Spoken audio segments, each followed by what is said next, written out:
जय हिंद दोस्तों, आप सभी का बहुत बहुत स्वागत है मेरे यूट्यूब चैनल पे। आज हम बात करने वाले हैं अपना ये एडिटोरिया का जो बिहार स्पेशल हम कर रहे हैं उसकी नेक्स्ट क्लास है। आज हम पढ़ेंगे 1857 की क्रांति के पूर्व बिहार में हुए विद्रोह और आंदोलन। इससे पहले जो भी चीज़ें हमने पढ़ी थी वो चीज़ें मैं आपको बता देता हूँ। इससे पहले मैंने आपको एडिटोरिया का बिहार तथ्य संग्रह के तहत आपको जो सीख वाला था ये सारी चीज़ें मैंने पढ़ा दी थी। तो अब हम आगे बढ़ते हैं, ठीक है। वहाबी आंदोलन। वहाबी आंदोलन के प्रवर्तक अब्दुल अल वहाब थे। उन्होंने अरब क्षेत्र में इसको प्रारंभ किया था। तो वहाबी आंदोलन के जो प्रवर्तक थे वो कौन थे? अब्दुल अल वहाब थे और इन्होंने अरब क्षेत्र में इसको प्रारंभ किया था। भारत में इसको सैयद अहमद बरेलवी ने नेतृत्व में प्रदान किया था। भारत में इसको सैयद अहमद बरेलवी के नेतृत्व में प्रदान किया था। प्रारंभ में इस विद्रोह का उद्देश्य धार्मिक सुधार था, परंतु बाद में ये राजनीतिक सुधार एवं आंदोलन के रूप में बदल गया। कौन सा? वहाबी आंदोलन, ठीक है। आगे बढ़ते हैं। पटना में इस विद्रोह के दो केंद्र थे। प्रथम केंद्र सीतना जो पश्चिम उत्तर सीमा पर और दूसरा केंद्र पटना में था। पटना केंद्र में धन एवं स्वयंसेवकों को सीतना भेजा जाता था। सैयद अहमद बरेलवी ने पटना में अपने 4 प्रतिनिधि चुने थे: इनायत अली, विलायत अली, फरहत अली और मोहम्मद हुसैन। बंगाल को फरियाजी आंदोलन वहाबी आंदोलन से ही प्रेरित था। जो बंगाल का फरियाजी आंदोलन था वह वहाबी आंदोलन से ही प्रेरित था, ठीक है। आगे बढ़ते हैं।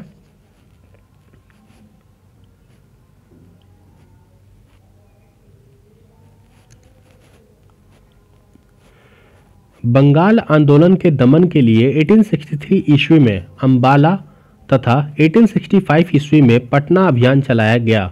वहाबी नेताओं को कारावास तथा मृत्युदंड की सजा दी गई। अंततः आंदोलन को दबा दिया गया। तो 1863 अम्बाला और 1865 पटना में वहाबी नेताओं को कारावास और मृत्युदंड देके आंदोलन को पूरी तरीके से खत्म कर दिया गया था, ठीक है। चलिए आगे बढ़ते हैं।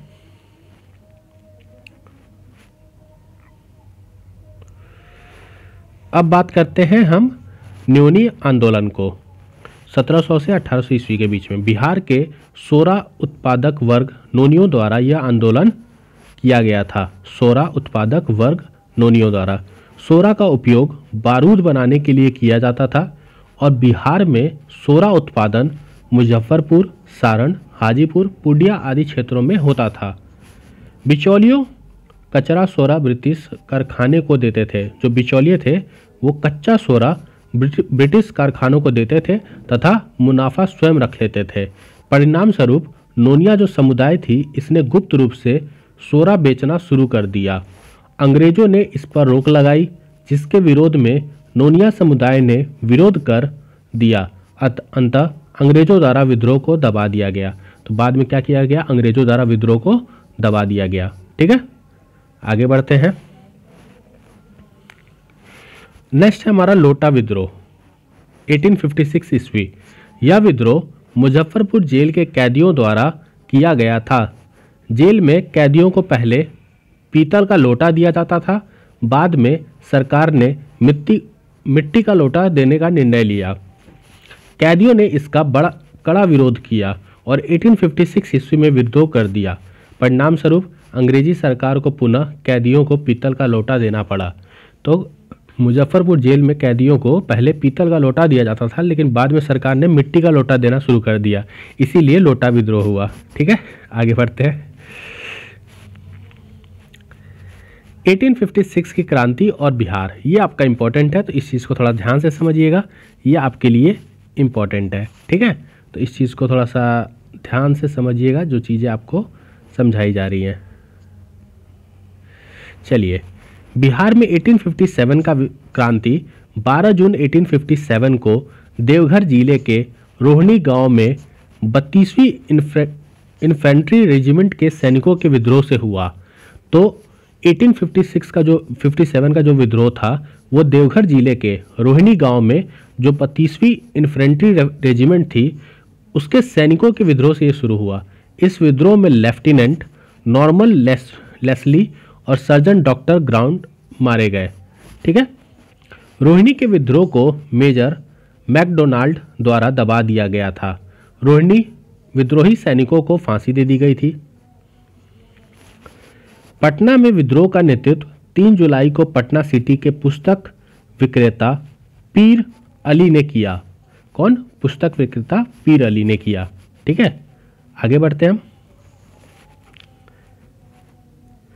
पटना में अफीम एजेंट डॉक्टर आर लॉयल मारा गया, परंतु कमिश्नर टेलर ने विद्रोह को दबा दिया।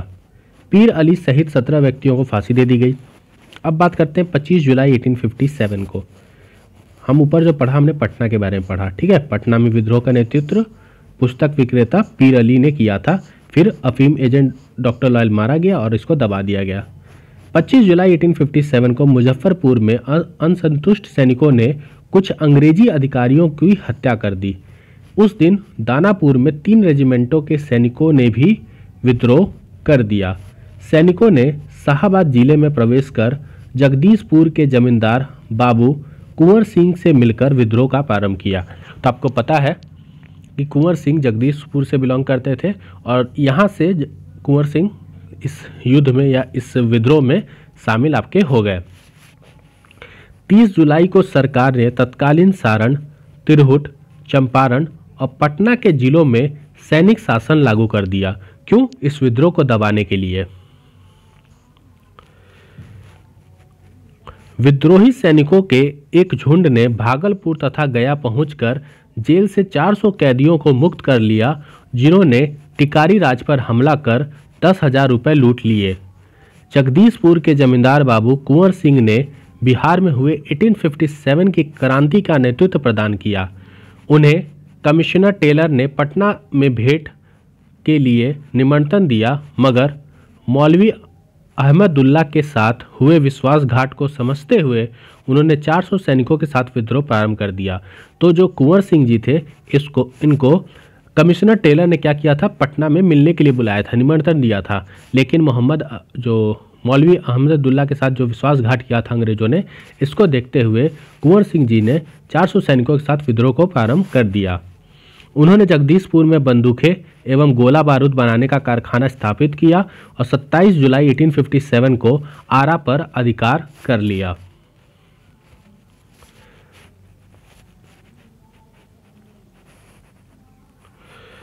आरा में हुए संघर्ष में कैप्टन डनवर मारा गया। लेकिन कुंवर सिंह को आरा छोड़ना पड़ा। वे रीवा, बांदा के रास्ते लखनऊ पहुंचे। उन्होंने अवध के शाह आजमगढ़ जिला का फरमान दिया। ठीक है, उन्हें अवध के शाह ने आजमगढ़ जिला का फरमान दिया। अच्छा, दिसंबर 1857 में कुंवर सिंह के नाना साहेब के साथ मिलकर कानपुर में अंग्रेजों से युद्ध किया। तो आपसे क्वेश्चन पूछा जाता है कि 1857 का जो विद्रोह हुआ था उसमें कानपुर से कौन लड़ रहे थे? याद रखिएगा, नाना साहब। उन्होंने आजमगढ़ में भी अंग्रेजों को पराजित किया। 23 अप्रैल 1858 को कैप्टन ली गार्ड के नेतृत्व में आई ब्रिटिश सेना को कुंवर सिंह ने बुरी तरीके से पराजित कर दिया।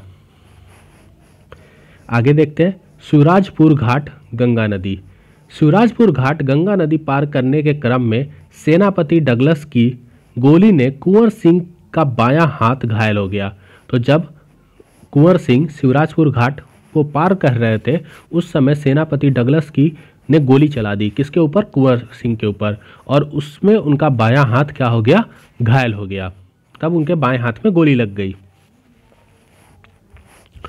उन्होंने अपना बायां हाथ काट कर गंगा में प्रवाहित करते हुए कहा, हे गंगा मैया, अपने प्यारे की ये अक्षीण भेंट स्वीकार करो। मतलब उन्होंने अपना बायां हाथ काटकर गंगा जी में प्रवाहित कर दिया। 26 अप्रैल 1858 ईस्वी में कुंवर सिंह की मृत्यु हो गई। तो 1858 में उनकी मृत्यु हो जाती है। कुंवर सिंह के मृत्यु के बाद उनके छोटे भाई अमर सिंह ने आंदोलन का नेतृत्व किया, और जबकि दूसरे भाई हरिकिशन सिंह ने उनको पूर्ण सहयोग दिया। तो अमर सिंह और हरिकिशन सिंह। ठीक है, आगे देखते हैं। अमर सिंह ने कुंवर की पहाड़ियों में कैमूर की पहाड़ियों में कुंवर मैंने बोला, अमर सिंह ने कैमूर की पहाड़ियों में मोर्चाबंदी कर सरकार के विरुद्ध संघर्ष जारी रखा। नवंबर 1858 ईस्वी तक अंग्रेज अधिकारी पुनः स्थापित हो गए और विरोधियों ने हथियार डाल दिए। महारानी विक्टोरिया ने क्षमादान की घोषणा की, परंतु अमर सिंह और आदि को दंडित किया। तो 1858 के नवंबर में अंग्रेज अधिकारियों ने पुनः स्थापित कर लिया हर चीज़, विद्रोहियों ने हथियार डाल दिए और महारानी विक्टोरिया ने क्षमादान किया, लेकिन परंतु अमर सिंह को दंडित किया। क्यों? क्योंकि ऐसी गुस्ताखी वो दोबारा ना करे, इसलिए उन्हें दंडित किया गया। ये अंग्रेजों के द्वारा ये किया गया। तो आज हमने कुछ चीज़ें पढ़ी। अगर आपको अच्छा लगा हो तो इसको आप चैनल को सब्सक्राइब करें